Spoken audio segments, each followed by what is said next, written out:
Despite his denials, the evidence clearly pointed to his involvement in the last-minute hotel room cancellation. Determined to uncover the truth, I entered his office ready to confront him. As expected, he claimed ignorance, blaming it on a simple mistake by my team. However, the facts didn't align with his story. The sudden cancellation, the limited knowledge of the room details, and the finance department's connection to Chris all suggested his culpability. Faced with the mounting evidence, Chris fell silent, unable to refute the accusations.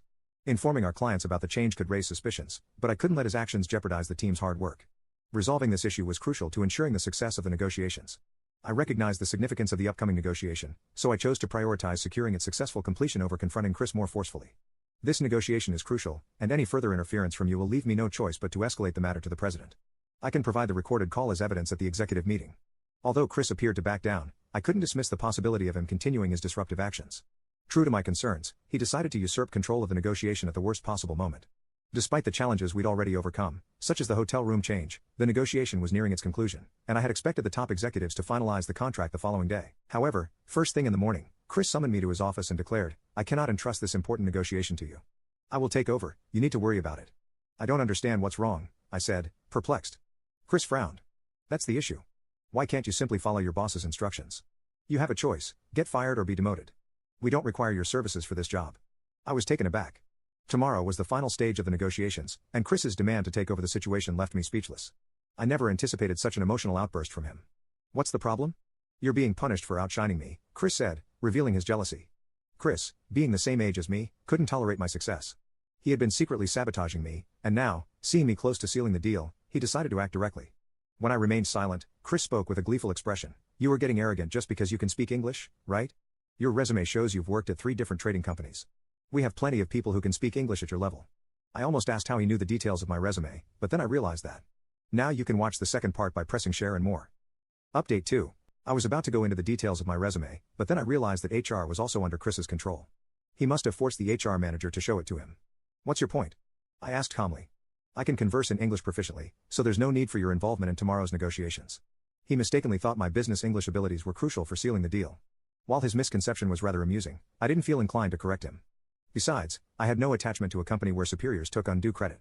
"I'm quitting, the upcoming negotiation is all yours, EVP."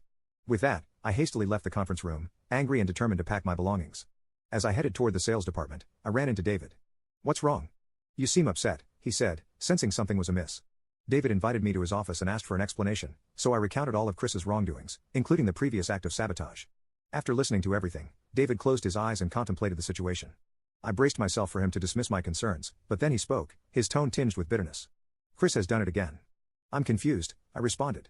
David didn't give a direct answer and instead asked, "Didn't you notice anything unusual in those executive meetings?" I felt puzzled by his question. David then explained, "Except for you, no one else in your age group attended those meetings." At first, I assumed it was because those positions are typically held by older individuals, but then I realized that doesn't make sense, even for a medium-sized trading firm. It's strange that someone younger than Chris would be excluded. I voiced my growing suspicions. There must be plenty of capable younger people than the executive vice president. David frowned and slowly nodded. Chris joined the company around 5 years ago when his previous employer went under. The president's ex-wife asked him to come on board, so he reluctantly brought Chris in.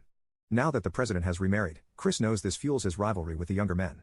That's why Chris and Jan have different last names, even though they're family. Despite this background, I still struggle to understand. David continued with a bitter smile, "You might not get it because you're skilled, but Chris came from a completely different industry with no real expertise. The man's youthful appearance serves as his secret weapon despite his advancing years. Before you came aboard, he would make grand proclamations about appealing to the younger crowd without any evidence to back it up. The seasoned executives would listen, assuming he knew what he was talking about. It becomes clear that having a peer around would challenge his position. Instead of earning qualifications or attending training, he took the easier path by eliminating his rivals. He believed his opinions would carry more weight as a result. Employees in their late 30s and 40s who held supervisory roles became his targets. Any noticeable behavior from them was met with harassment or false accusations. Those with a healthy sense of self-preservation had no choice but to resign. This has led to a workforce dominated by either the company president, who is older, or fresh-faced young staff just starting their careers. Now I understood the situation clearly. Chris was like a seasoned office bully, undermining his colleagues to maintain his status as the youngest one present. These underhanded tactics only became apparent when the victims were about to leave.